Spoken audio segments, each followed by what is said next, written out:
Hi guys, my name is Robin and I've been with Whispy Lash for about 2 years now. This channel is dedicated to all things lashes and beauty, so if you haven't yet already, please hit that subscribe button down below. In today's video, I'm going to be showing you guys 3 tips on how to achieve and style a mix set.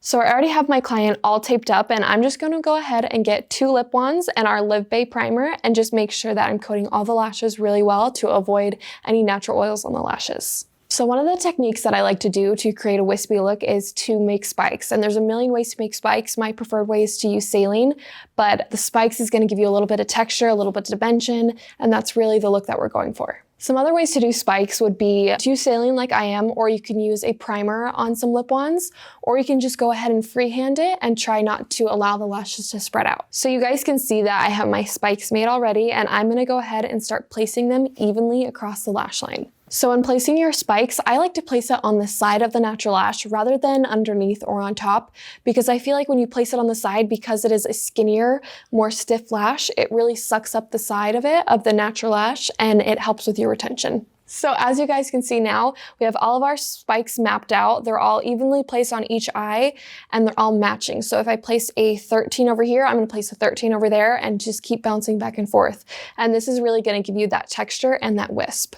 By adding in those spikes, the texture that it gives it is the difference in lengths. So I used about 2 millimeters longer than the base layer that I'm going to be doing. I used 15s and my longest length for my fans is going to be about 13s. Another way to achieve a wispier look is creating wide fans rather than narrow fans. The wide fans is going to give you that fluff and give you that texture, rather than when the fans are more narrow, they give you that dense look and that dark lash line. So as you guys can see, this fan is nice and wide.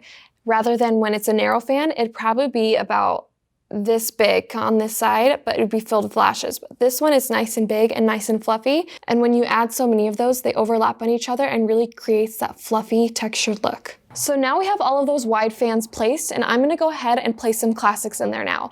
For my classics, I'm using a 0.18 in diameter, and I'm going to go a millimeter or 2 longer than where the length is. So about right here, I have 11s, so I may do a 12 or 13 right there, just to give it some texture and length with the different dimensions and diameters with the lashes. So after I place the classics, our look is complete. I took off the eye pads, made sure she wasn't sticking anywhere, and now you can really see the defined spikes, especially when she opens up. You're going to be able to see those spikes in there and that texture that it gives. So now that we've completed, I'm going to have you go ahead and open your eyes, and you guys can see the spikes that we put in there and that texture that it adds, and then those wide fans give you a lot of fluff, and it's not super dense like it would be if you had those skinnier fans.